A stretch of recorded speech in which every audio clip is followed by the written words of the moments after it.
하나님 아버지 감사합니다. 오늘도 개혁신학원 아버지 주님이 불러주시고 또 하루 종일 우리 학우들과 같이 할 터인데 주님이 함께 하셔서 오직 주님 나라 확장에만 집중할 수 있는 우리 모두 되게 하여 주옵소서. 오늘 배운 내용을 아버지 마음판에 새기도록 도와주옵소서. 예수님의 이름으로 기도 올려옵나이다. 아멘. 할렐루야. 반갑습니다. 한 주간도 잘 보내셨죠? 어떻게 보냈습니까? 궁금하네.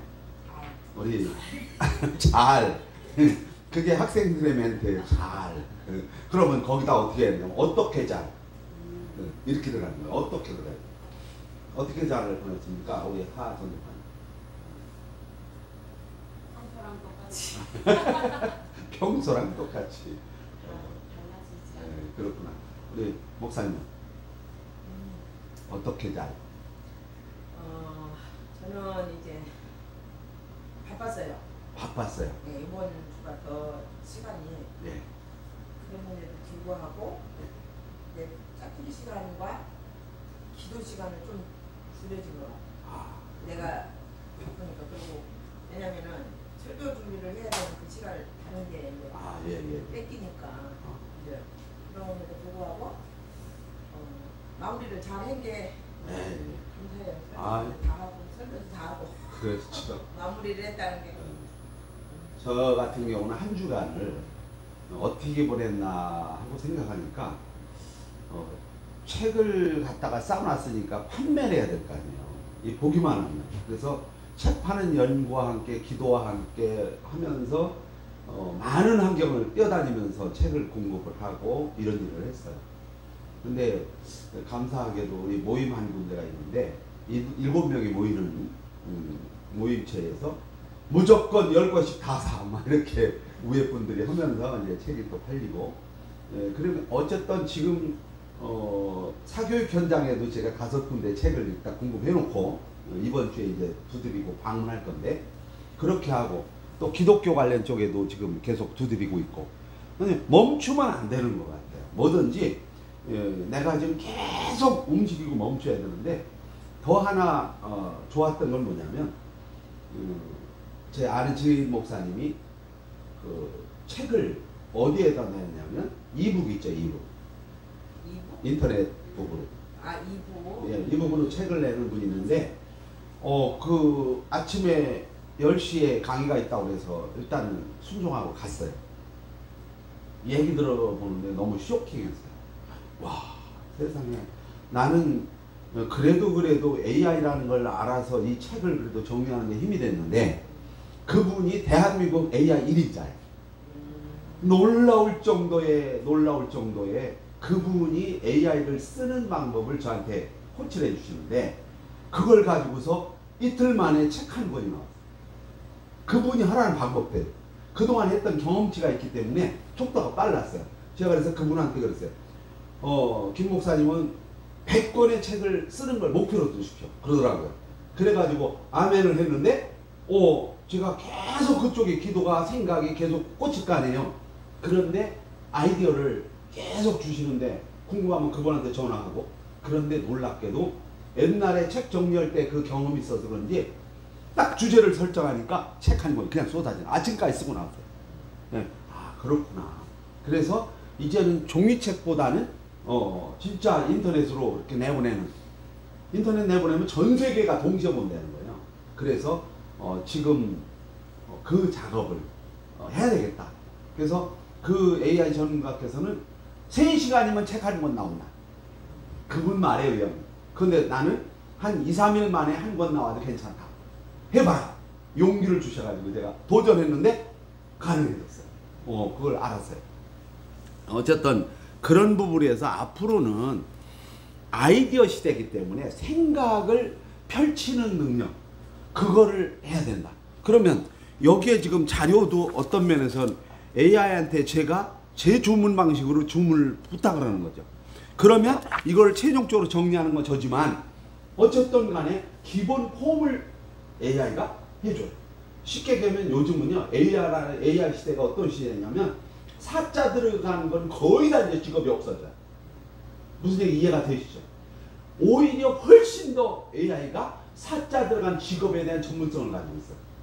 그렇기 때문에 AI를 어떻게 내가 부리느냐에 따라서 내가 성공이나 안 성공이냐 그 차이가 있어요.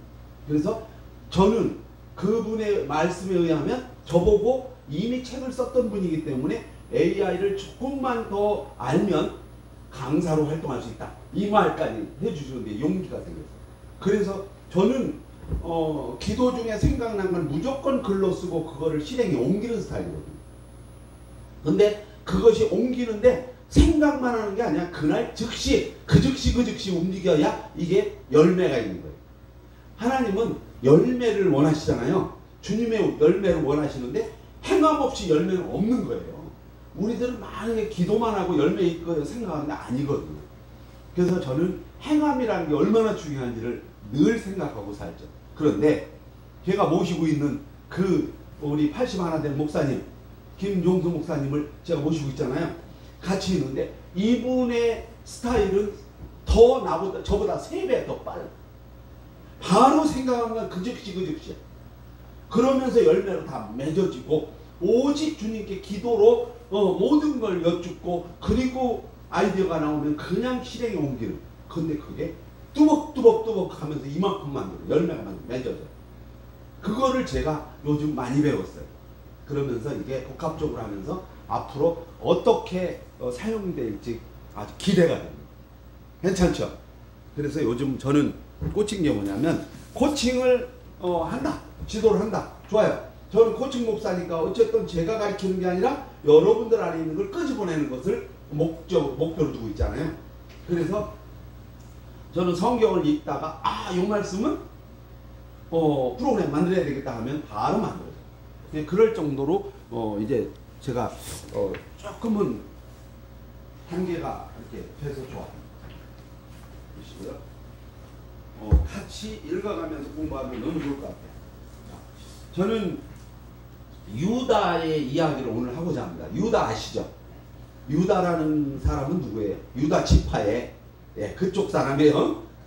뭐 가롯 유다 그 아니고. 자, 그래서 실패를 은혜로 바꾸시는 하나님이라는 제목을 달았어요. 제가 이 제목을 왜 달았냐면 유다서를 읽는 게 아니라 요한복음을 읽다 보니까 유다라고 하는 사람은 하나 예수님의 그래도 뭔가 예표하는 그런 사람이잖아요. 구약 시대 때. 그래서 이 사람한테 연구를 해봐야 되겠다 이 생각을 하게 된 거예요. 그러면서 이걸 정리를 하게 되는 거죠. 자, 보겠습니다. 예수 족보 위에 족보 속에 유다 이야기하고 나왔잖아요. 창세기 말씀이에요. 이 말씀을 읽다가 제가 너무 충격을 받아서 한번 정리해보자 그랬어요.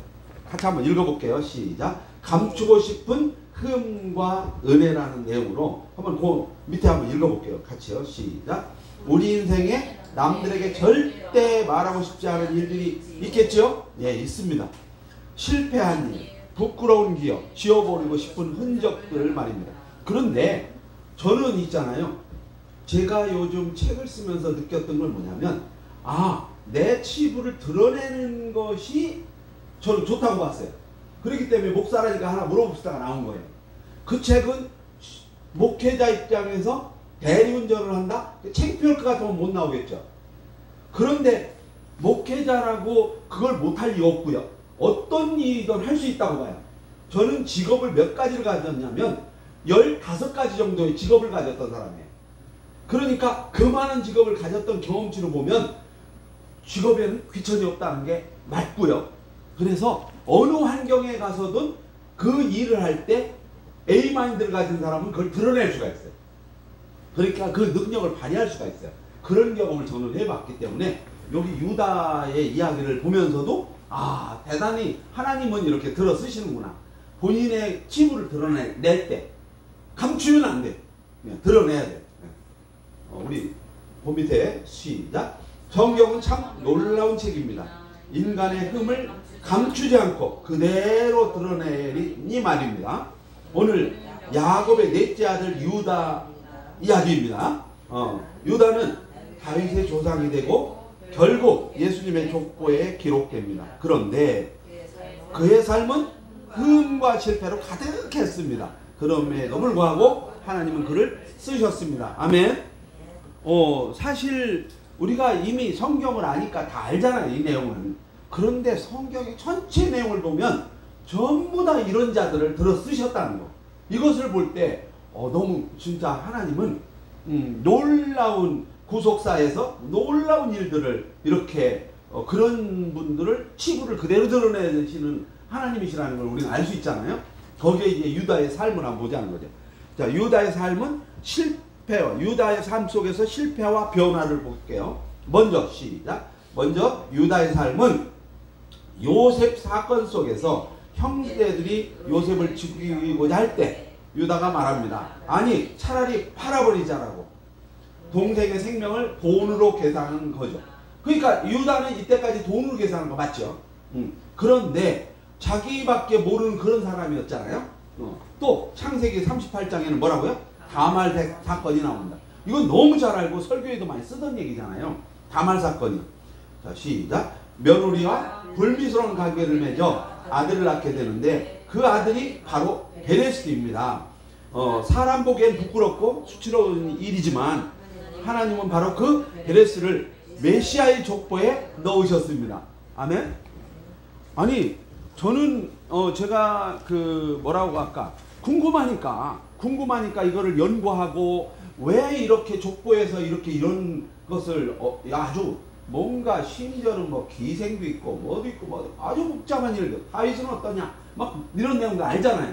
그런데 유다가 이 한 가지로 끝난 것도 아니고 두 가지로 끝난 것도 아니고 계속적으로. 그런데 여기서 끝나지 않고 어떻게 했다고요? 요셉이 총리가 되어 형들을 시험할 때 유다가 요셉 앞에 나아가 이렇게 말하죠. 뭐라고? 베냐민 대신 내가 종이 되겠습니다라고. 자기밖에 모르던 유다가 가족을 위해 희생하는 지도자로 변하는 순간입니다. 아멘. 자, 그래서 밑에 읽어보면 유다는 실패로 시작했지만 하나님 은혜 안에서 책임지는 리더로 자라갔습니다.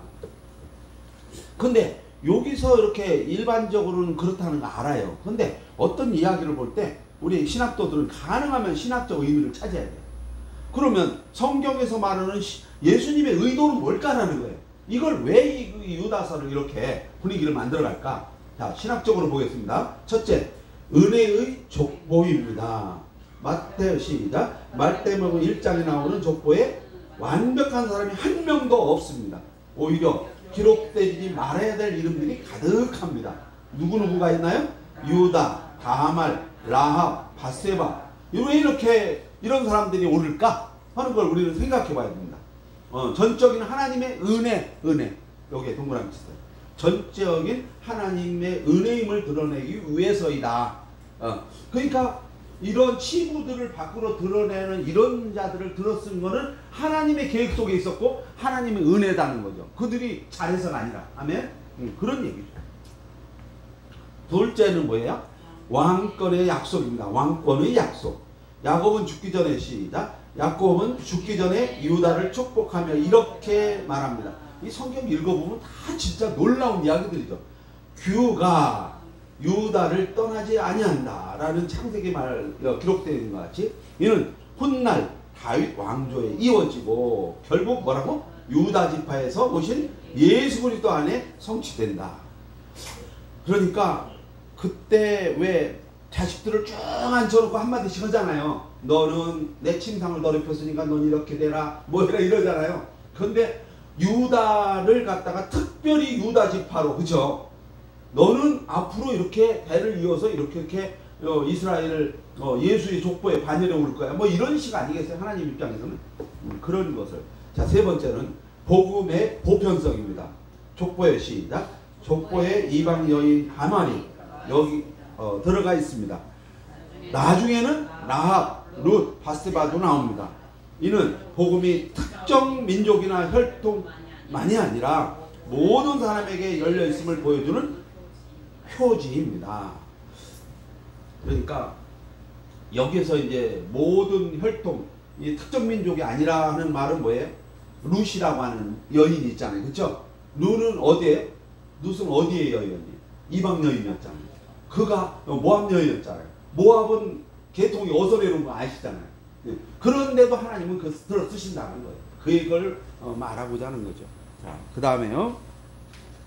7장에 보시면 오늘 우리에게 그럼 주는 코칭 메시지가 있을 거라고 저는 봐요. 그래서 이제 코칭 메시지를 꼭 저는 전하고 싶어서 이 내용을 넣었습니다.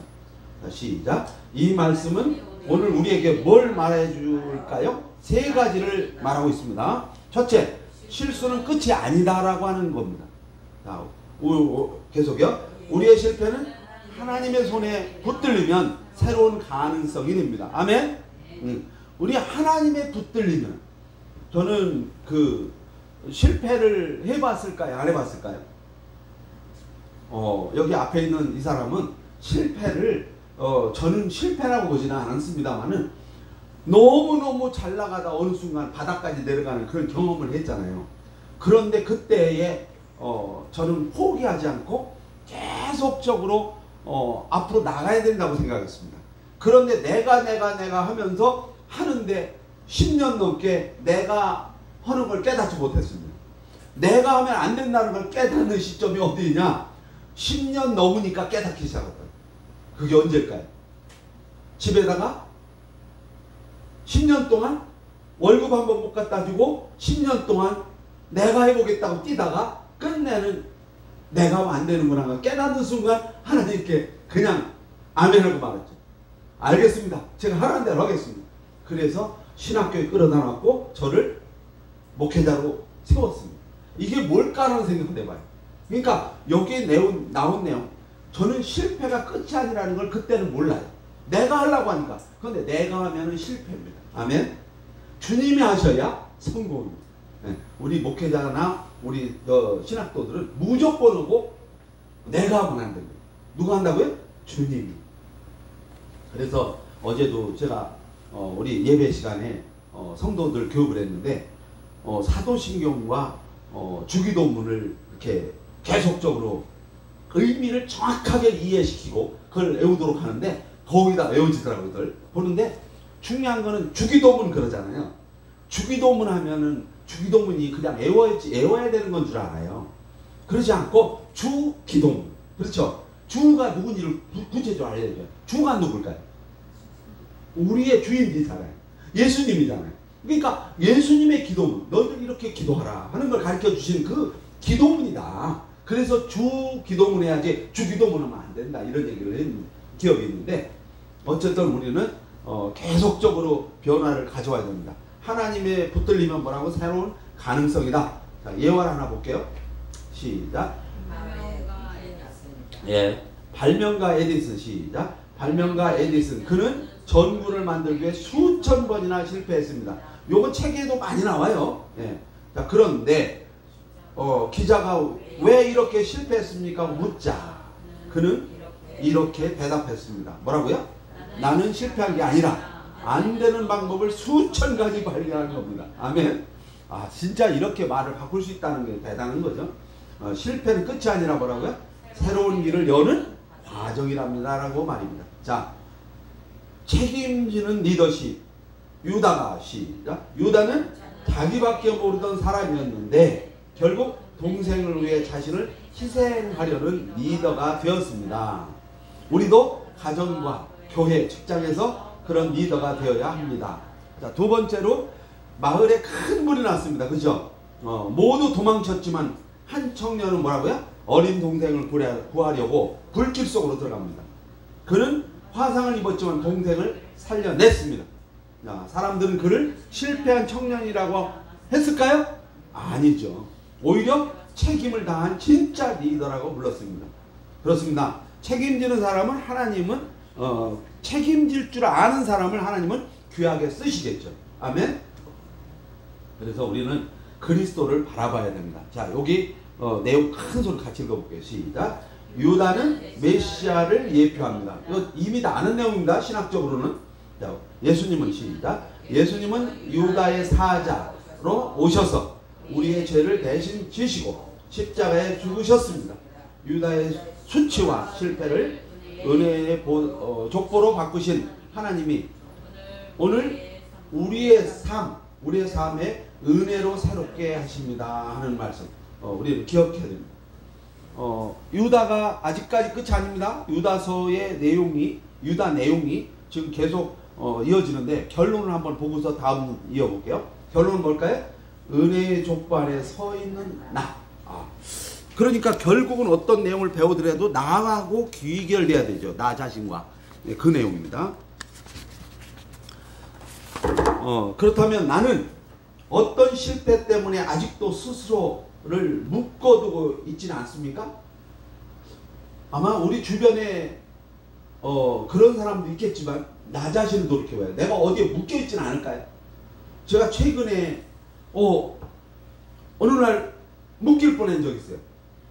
책이 쌓여있는 걸 보고서 어떡하지? 나 이거 잘못하면 빚쟁이 되는 거 아니야? 이 순간에 묶이는 거예요. 그런데 아니야. 도전해야 돼. 계속적으로 많은 사람이 알리면서 용기가 생기는 거예요. 그러면서 지금 책이 한 500권 정도가 팔렸어요. 그러면 앞으로 더 어떤 환경에서 어떤 환경이 올지 몰라요. 제가 내일 어느 분이 전화 와가지고 이 책이 어느 단체로 나가면 좋겠습니다 해가지고 그 단체를 내일 오전에 만나러 가요. 이게 어마어마한 일이잖아요. 그러니까 어디서 어떻게 어떤 손길이 뻗쳐올지 몰라요. 그러니까 나는 멈추면 안 돼요. 내 마음속에 지금 뭐에 사로잡히면 안 돼요. 그래서 우리는 끝없이 주님께 부탁하고 주님께 의지하고 그러면서 의지하며 나가야 돼요. 아멘? 그런 얘기. 그래서 저는 첫 번째는 묶어두고 있어서는 안 된다. 자, 두 번째 뭘까요? 시작. 그 실패를 하나님이 사용하시리라고 믿고 오늘 나는 어떤 책임 있는 선택을 할 수 있는가? 선택을 해야 될까요? 해야 될까요? 내가 하고 있는 일에 지금 주님이 나를 사용하신다는 걸 믿고 나의 실패를 또 사용한다는 걸 믿고 실패는 제가 성공과 실패를 얘기를 늘 하잖아요. 코칭에서. 실패의 반대말이 뭐라고 얘기했죠?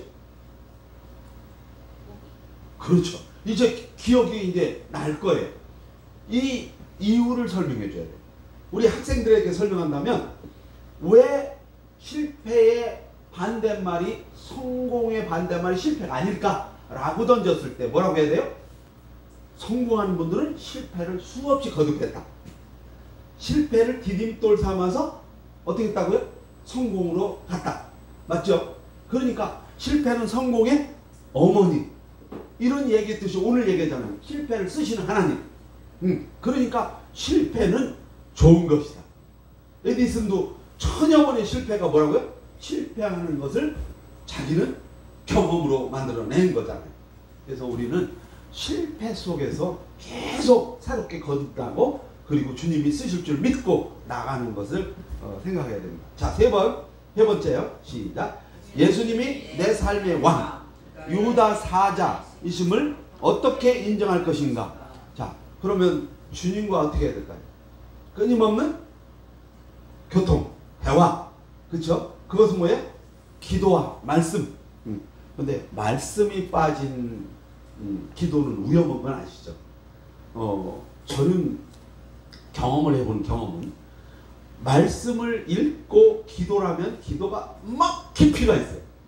근데 말씀이 빠진 기도를 할 때는 중언부언이 많더라고요. 그거를 참 많이 느꼈어요. 목사님 맞나요?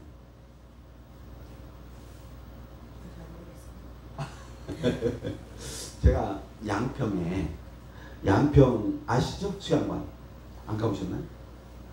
안 가봤군요. 우리 김태원 목사님이 계신 수양관 거기에서 어느 날 제가 기도를 하고 싶어가지고 산 계곡 쪽으로 이제 물 흐르는 계곡 안쪽에 넓은 공간이 있어요. 거기에다가 텐트를 갖다 끌어다 놨어요. 텐트 있잖아요. 텐트 치는 거. 그리고 전기선을 쭉 내려가지고 전기선을 끌어다 놨어요. 그리고 성경책 한 권을 들고 거기서 성경책을 계속 요한복음을 읽어나가면서 이제 한 30분을 읽어요. 그러다 기도를 하잖아요. 와, 뭐 저 건너에 아무도 소리 질러도 근데 기도가 그렇게 잘 되는 거예요. 밤을 새워서 그렇게 하는데도 피곤하지도 않고 너무 좋은 경험을 했어요. 그걸 사진도 찍어놨어요. 제가 그 텐트가 지금도 사진 속에 있어요. 그러니까 그러더라고요. 그 김태훈 교수님 동생분이 제가 기도소 소리 때문에 잠을 좀 설쳤다는 표현을 쓰더라고요. 그러니까 들렸나 봐. 근데 산 중에 기도하면요 너무너무 은혜스러워. 맞죠? 다니셨어요? 산길 많이 갔죠. 처음에는 어땠어요? 제일 처음에 산기도할 때. 잘 안 되지. 안 되죠. 저는요 처음에 산기도를 갔는데 누가 뒤에 오는 것 같아. 바삭바삭 소리가 뭐 다가오는 것 같아. 그런 공포감을 느꼈는데 한 번, 두 번 지나니까 그게 사라지더라고요. 담대함으로 바뀌더라고요. 그래서 저는 수락산 기도원에 목사님들하고 좀 여러 번 올라간 적이 있어요. 그래서 어쨌든 이렇게 우리 밑에 이제 읽어보면요. 시작. 예수의 족보 속 유다가 우리에게 말합니다. 너의 과거가 아무리 두려워도 어두워도 하나님의 은혜 안에서는 새롭게 쓰임받을 수 있다고 말입니다.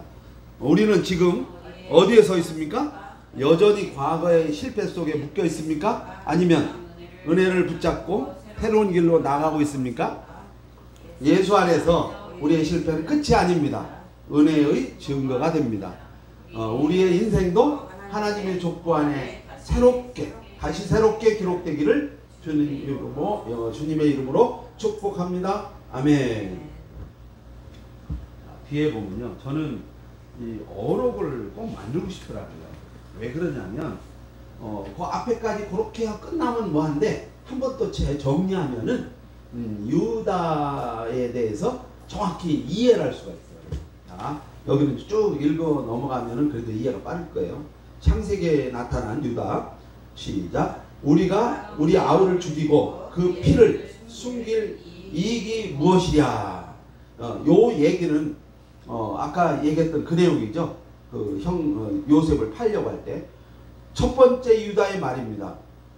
읽어볼게요. 동생 요셉을 살리려는 듯하지만 사실은 뭐라고요? 돈으로 팔아넘기고자 하는 제안이었다. 그러니까 인간의 이기심과 계산이 묻어나는 내용이다. 첫 번째 이해가 되시죠? 자, 두 번째는 창세기 37장 27절 말씀. 그는 시작. 그는 우리의 형제여 우리 혈육이니 그 생명을 해치지 말자. 이렇게 말을 해놓고 그러면 그가 이렇게 말한 이유가 뭘까? 겉으로 뭐라고요? 자비처럼 보이지만 사실은 책임을 회피하려는 말이었습니다. 실패한 리더십이죠. 결국은 타인의 고통을 값으로 환산하는 태도가 여기에 있다는 말입니다. 자, 그런데 점점 하나님의 계획은 뭐였어요? 이랬던 유다를 어떻게 했다고요? 이 실패도 들어쓰시는 하나님. 그 얘기를 지금 말하고자 하는 거죠. 자, 세 번째 시작. 청컨대 나로 내게 들어가게 하라. 이거 무슨 얘기예요? 유다와 다말 사건 이야기 딱 느낌이 오잖아요. 자, 다말 시작. 다말을 창녀인 줄 알고 한 말입니다. 인생의 부끄러운 장면, 가려버리고 싶은 치명적인 실패의 모습입니다. 그런데도 놀랍게 하나님은 뭐라고요? 그 실패 속에 베레스를 태어나게 하시고 메시아의 족보를 이어가십니다. 아멘. 그러니까 유다 성경에 나타난 유다 이야기를 지금 하나하나 지금 보고 있는 거예요. 자, 그 다음에요. 창세기 38장 26절 말씀. 그는 나보다 옳도다 이런 말을 했어요. 그 내용은 뭐예요 도대체가? 한 장 넘겨보시면 읽어볼게요. 다말의 진실이 드러날 때 유다가 한 말입니다. 회피하지 않고 책임을 인정한 것입니다. 그래서 여기 보니까 그 다말이 그때 결국은 어떻게 했어요? 시아버지 유다를 성경에 시아버지 유다를 결국은 자기가 기생같이 꾸미고 그리고서 했는데 결국은 나중에는 뭐 줘야 된다 막 그랬잖아요. 그걸 가지고 나중에 드러내잖아요. 그런데 그걸 유다가 인정하잖아요. 그래 네 말이 옳다 하면서 인정하는 이런 유다라는 거죠. 예. 그래서 여기에 나온 내용이 그 내용인데 너무 좋은 것 같아요. 자, 계속 읽을게. 실패 자체보다 뭐라고 중요한 것은 실패 이후의 태도입니다. 여기 동그라미 쳐.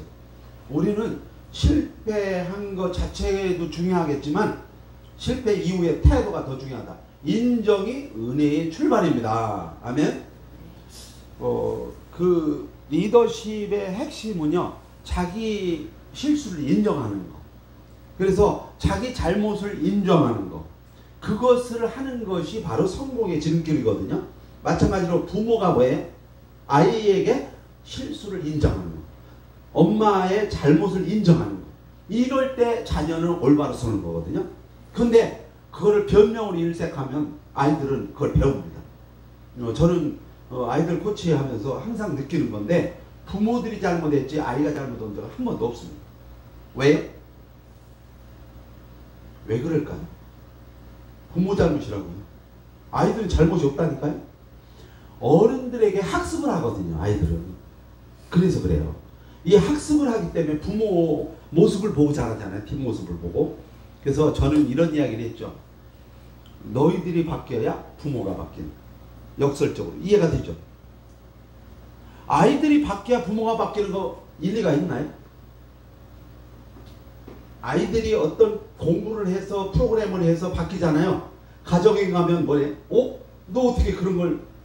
그러면 칭찬이 시작되죠. 너 대단하다. 그럼 가정의 분위기가 바뀌는. 어른이 반성하게 되는 거예요. 이 녀석 이런 적도 이런 애였네. 내가 몰랐었네. 내가 괜히 우리 애라고 생각만 해. 아직도 애기라고 생각했네. 이렇게 바뀌는 거예요. 그래서 너희들이 바뀌면 가정이 바뀐다. 부모가 바뀐다. 이런 쪽으로 제가 글을 쓴 적도 있어요. 꼭 기억하시고. 자, 그 다음에 5번째입니다. 시작. 내가 그를 위하여 담보가 되리니 내 손에서 그를 찾으소서. 요게 바로 뭔 얘기예요?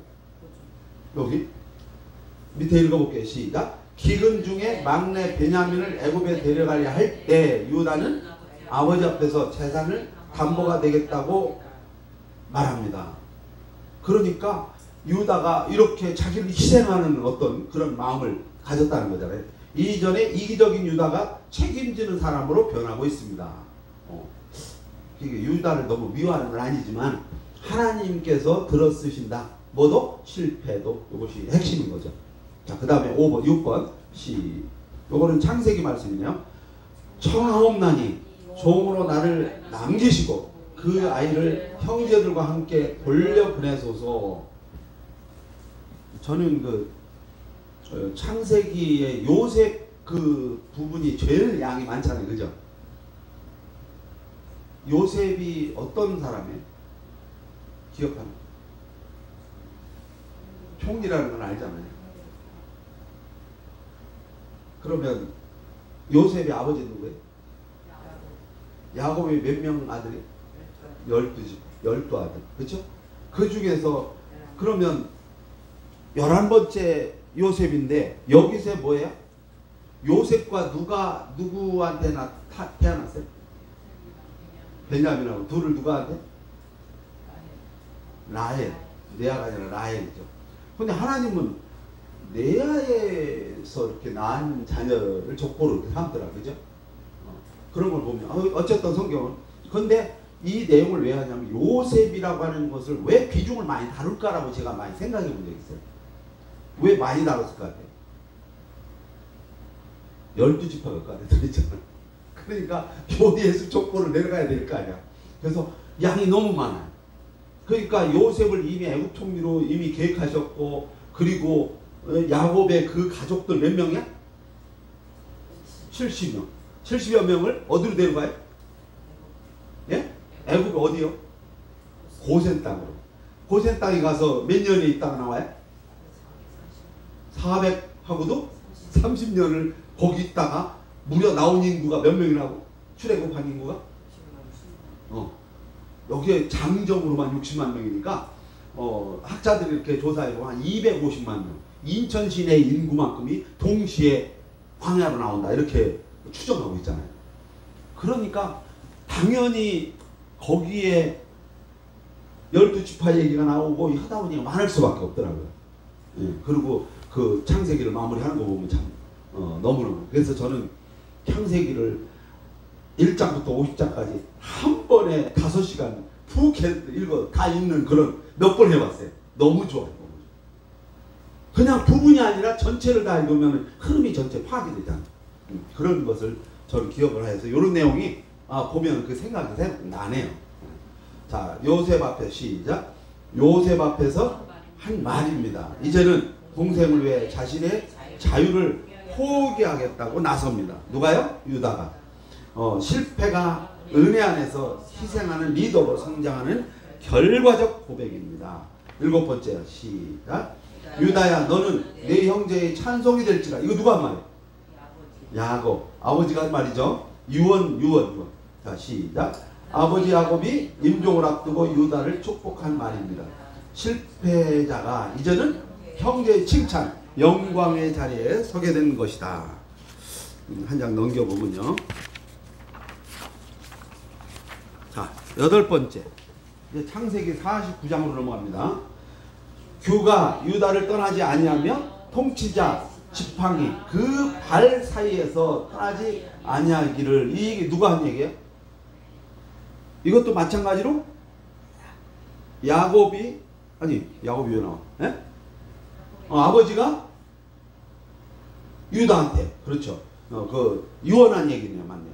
자, 이 말은 메시아 예언입니다. 역시 유다가 메시아 예표. 자, 유다의 실패와 상관없이 하나님은 그를 통하여 왕권의 약속을 이어가십니다. 아멘이죠. 너무너무 유다 얘기가 지금 쭉 이어지고 있는데 이렇게 하나님은 근데 이 얘기를 또 신약 성경에서 연결하고 있죠. 그죠? 구약만 있는 게 아니라 신약에 넘어오니까 마태복음 1장 3절 시작. 유다는 다말에게서 베레스와 세라를 낳고 여기는 낳고 나오잖아요. 그런데 유다의 하나님의 예수님의 족보 얘도 등장하는. 그런데 그 엄청난 패배자고 함에도 불구하고 이렇게 족보 반열에 들어오는 그런 얘기. 자, 여러분 시작. 여러분 신약 족보에도 부끄러운 기록이 그대로 남아 있습니다. 그러나 그것이 바로 은혜의 증거가 됩니다. 하나님은 뭐라고요? 실패를 지우지 않고 은혜로 덮으신다는 사실을 우리는 기억해야 됩니다. 유다 얘기만 하니까 정신이 하나도 없네. 그런데 어쨌든 어록이니까 10가지 유다가 지금 성경에 나타난 내용을 지금 보고 있는 거잖아요. 자, 그래서 10번째 하나 더 하고 이제 다른 얘기를 이어봅니다. 계시록 5장 5절 말씀 시작. 유다 지파의 사자 유다의 뿌리가 이기셨으니 이런 말씀이 기록되어 있죠. 마지막 어록은 뭐라고? 유다 자산이 아니라 자신이 아니라 뭐라고? 유다 지파에 오신 예수님을 선언하고 있습니다. 예수 그리스도 유다 사자가 우리의 실패를 완전히 승리로 바꾸십니다. 아멘. 그러니까 이제는 유다라는 사람을 통해서 하나님이 계속 그 족보를 사용해서 유다 지파를 이스라엘 모든 그 뭡니까 구속사를 연결했다는 것을 볼 수가 있잖아요.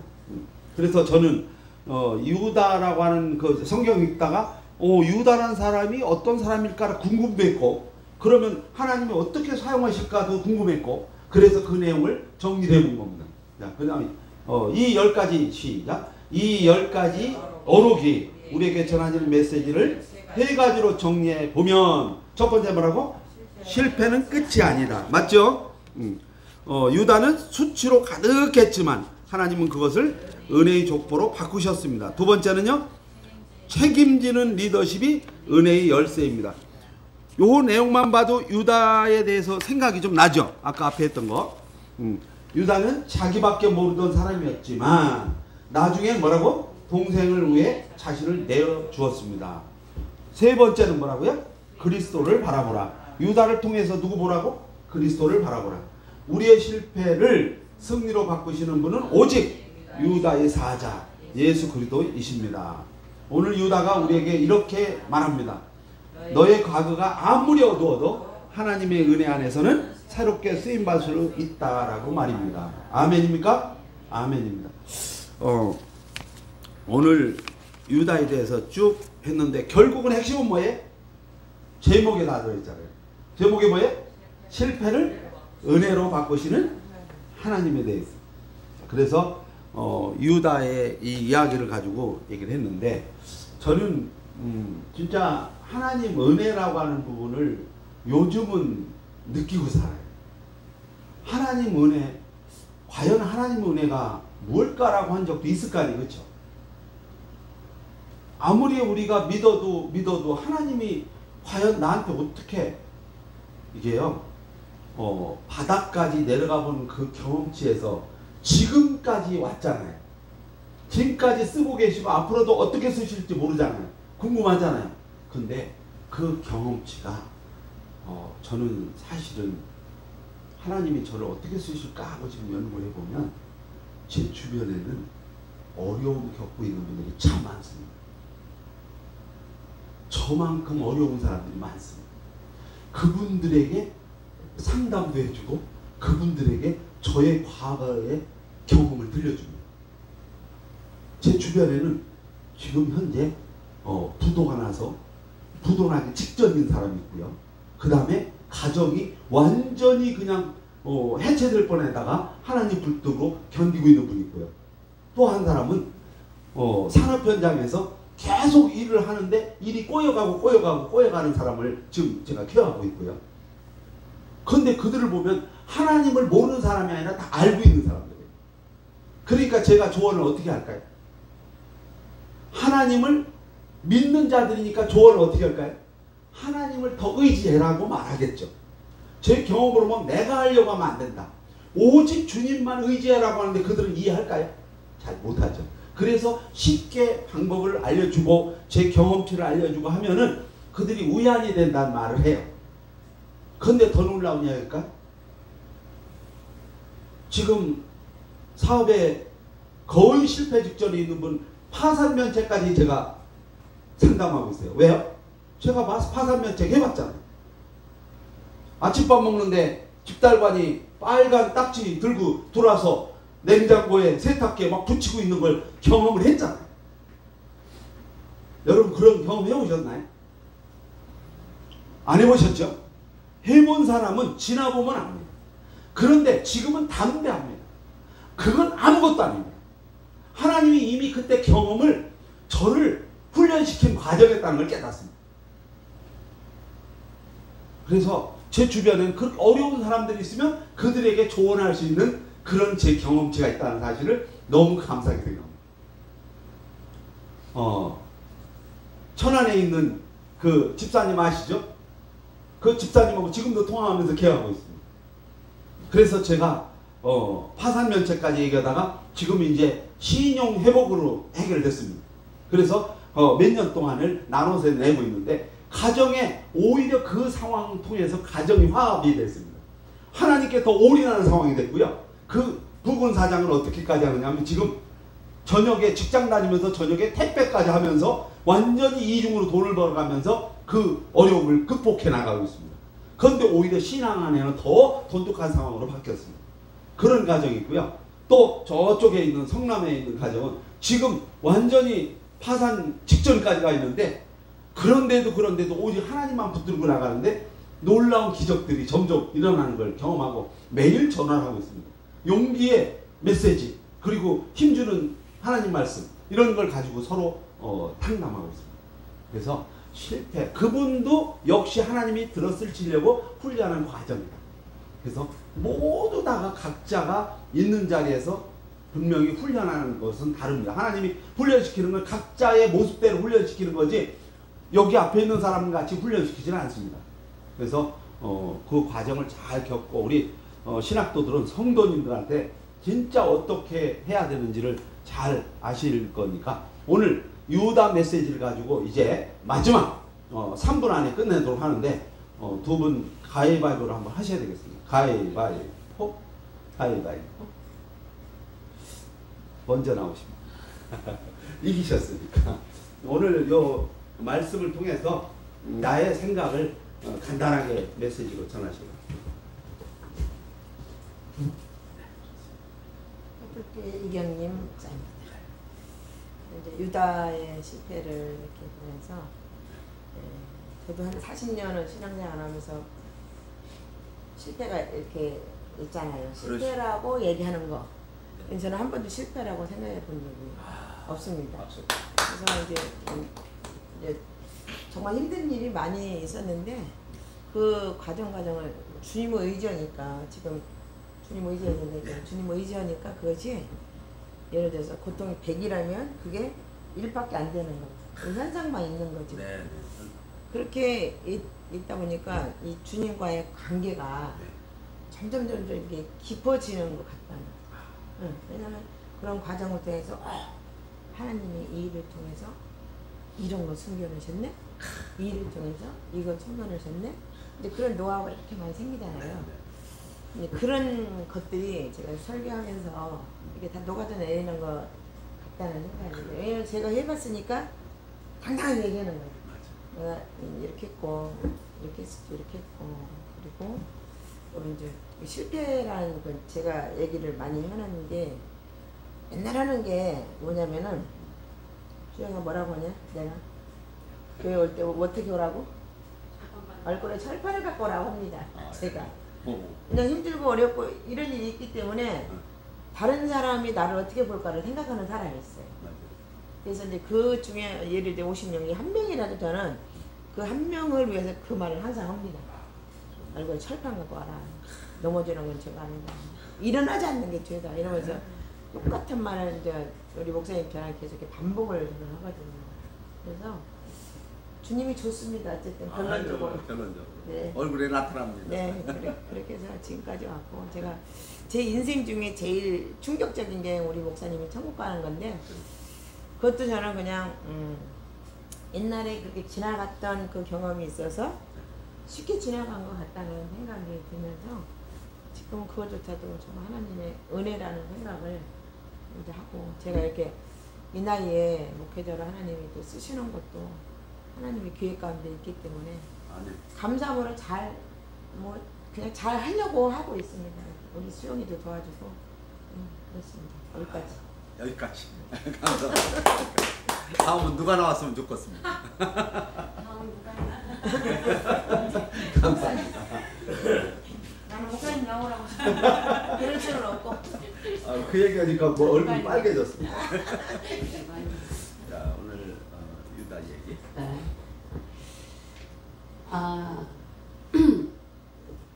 저는 예수님 만나고 실패가 있을 수가 없게 됐다고 저는 말할 수 있을 것 같습니다.